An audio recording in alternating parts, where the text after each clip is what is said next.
বিমান যখন সমুদ্রের গভীর নিচে ডুবে যেতে শুরু করে আর বিমানে থাকা কিছু মানুষগুলো খুব বাজেভাবে আটকা পড়ে যায়। আর সেখানে গভীর সমুদ্রের তলদেশে কি ঘটেছিল তাদের সাথে জানতে হলে সম্পূর্ণ ভিডিওটি দেখতে থাকুন।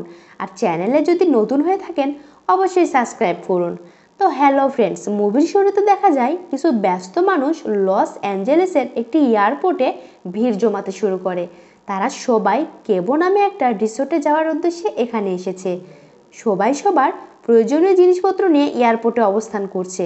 আর এখানে আভা নামের একটি মেয়েকে দেখা যায়। তার দেহর একটি ব্যান্ডনের সাথে এয়ারপোর্টে আসে এবং তার বন্ধুদের সাথে মিলিত হয়। আভার বাবা অনেক প্রভাবশালী ব্যক্তি, এই জন্য সে তার মেয়ের নিরাপত্তা রক্ষীর জন্য গার্ড নিযুক্ত করে রেখেছিলেন। আর অন্যদিকে রোজা নামের এই ছোট্ট মেয়েটিকে দেখানো হয়। একই রকমভাবে সে তার দাদা দাদির সাথে এয়ারপোর্টে আসে। রোজার একটা টেডি পুতুল হারিয়ে গিয়েছিল আর সেখানে আভা সেই পুতুলটিকে খুঁজে পেয়ে তাকে ফিরিয়ে দেয়।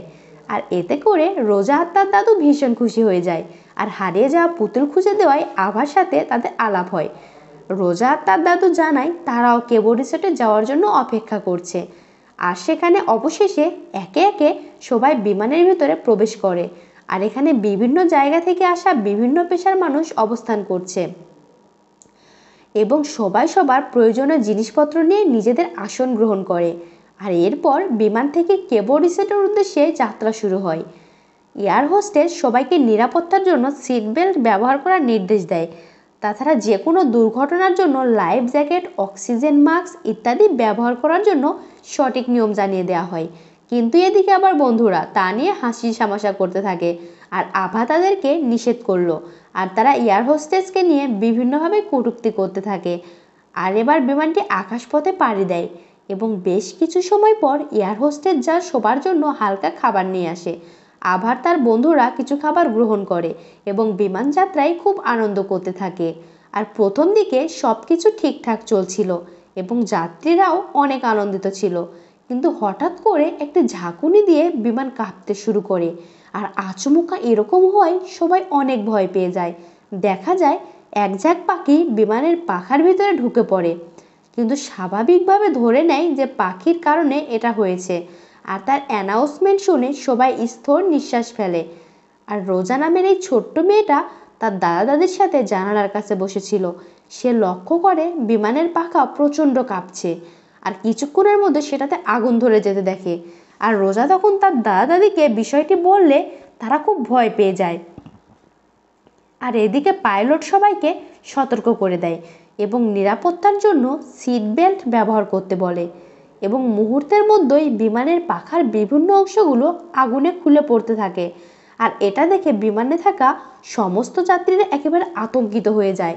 দেখা যায় পাখার একটি ধাতব অংশ বিমানের গায়ে প্রচণ্ড গতিতে আঘাত করে, ফলে বাইরের বাতাসের চাপ এর সব কিছু এলোমেলো হয়ে যায়। তাছাড়া প্রচণ্ড বাতাসে বিমানের এক পাশ সম্পূর্ণ ধ্বংস হয়ে যায় এবং লোকজন বাতাসের চাপের বাইরে ছিটকে পড়তে শুরু করে।